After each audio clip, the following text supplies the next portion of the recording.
Of course Trump is afraid to debate. It isn't 2016 anymore. He's older and out of political shape, and his absence would hurt his rivals. GOP presidential candidate Donald Trump will be going on CNN next week, for a live town hall, for several reasons. To mix it up, like the old days. To be the dramatic focus of attention in a potentially sparky environment, like the old days. To remind people of positive things they experienced during his administration. To go at Joe Biden. To show a contrast with Ron DeSantis, who avoids mainstream media. Mr. Trump has no fear of them.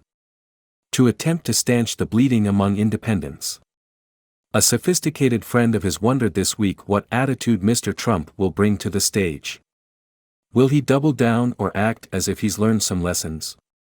Will he say what he always says about January 6th and the pandemic, or will he go broader, perhaps even share a hindsight regret?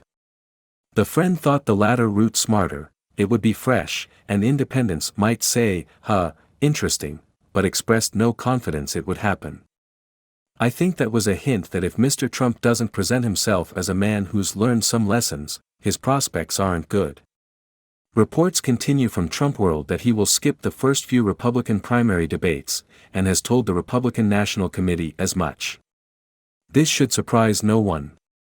This isn't the master jerking around the organizers to win concessions. How about only Trump speaks and the rest express their thoughts in pantomime? It is sheer and obvious calculation. He's leading, his competitors are trailing, they need it, he doesn't, he's famous, they aren't. One of them could land a shot and ding his mystique. Why expose himself? The audience grows if he shows, shrinks if he doesn't, his absence hurts his rivals. And he can always counter-program, going live on another network while the debate is on. I have a rooting interest. The second debate is at the Reagan Library, where I'm on the board. But I think the real reason he might skip the debates is that he's scared of being up there on stage for 2 hours in an uncontrolled environment with a group of people who are gunning for him. He hasn't had to do that since 2016. The last time he did, he had nothing to lose. His competitors flailed. He was an unknown quantity, they didn't know what they were up against. He's older now, 77 in June. He's out of political shape. He's throwing reporters' phones. He mostly does venues he can control, rallies.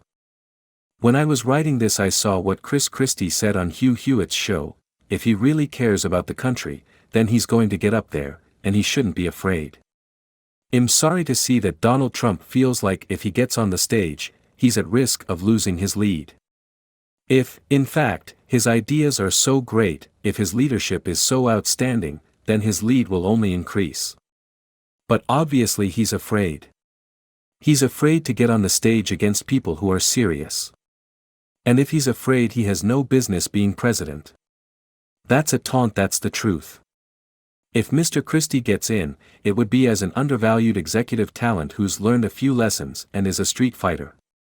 When I think of him in debate with Mr. Trump, I think of the old World War II movies in which the captain of the sub is at the periscope and sees the enemy warship. Right full rudder. Load torpedo bay. Fire torpedo 1. You see the straight line going underwater at the fat belly of the ship. Kaboom. The other candidates, announced and potential, are leery of Mr. Trump, his pull with their own supporters, his success as the nickname assassin. But Mr. Christie would open up a can of Jersey on him. There's an old boxing saying attributed, with varying language, to Joe Louis and Mike Tyson, everyone has a plan until he gets punched in the face. Donald Trump has never had to rethink his plan because he never took it full in the face. He doesn't have to take what he dishes out. He's never been the focus, on stage, of a serious, capable, sustained assault on policy or comportment. No one on his side has ever challenged him to his face on how and why he failed as president. No one knows if he could take it. He doesn't know. Trump supporters think in terms of wrestling. To be the man, you gotta beat the man. To defeat Mr. Trump you have to attack him.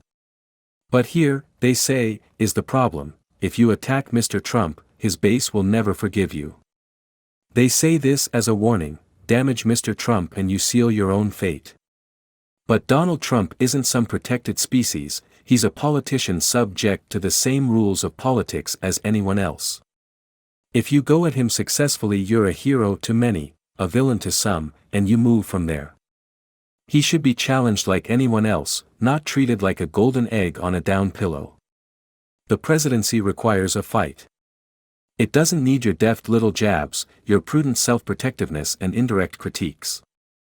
I don't think Mr. Trump's people understand the immovable boulder in the path of a Trump election. It's not the chaos, the impeachments, the scandal. At this point no one can keep them or their outcome straight. It's the actions he took from November 3, 2020, through January 6, 2021, the fraudulent attempts to subvert the election, culminating in the violent overrunning of the U.S. Capitol. Which an entire nation, very much including Trump people, watched in honest horror.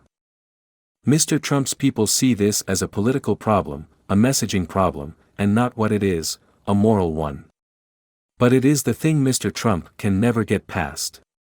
I believe Republicans who are soft Trump supporters, who feel drawn in his direction out of loyalty or indignation at his enemies but who aren't settled or sure, must begin to see that the American people won't let that man back in the White House. Because they know he'll try to do it again, only more competently, next time. Most of those around Mr. Trump know his problems: bad judgment, little understanding of history, disordered ego. They're for him for their own reasons. But to their credit, they never say, he's wiser than he was in his first administration, or he's mellowed, or this is a good man. When your own people can't say these things, that is a weakness. What they do believe, and will say, is the Democrats are worse, the media is worse, and Mr. Trump was never treated fairly. That is their sole unifying principle. Those around Joe Biden believe in Mr. Trump, in that they believe they can take him. He can take Mr. Trump again. They can't know that about other candidates, but they know it of Mr. Trump because he does what Mr. Biden has long struggled to do: rally and unify the Democratic base. They long to read, "Trump wins GOP nomination." It means the November headline is, "Biden re-elected." How odd it would be for Republicans at this point in history to give Democrats what they so long for.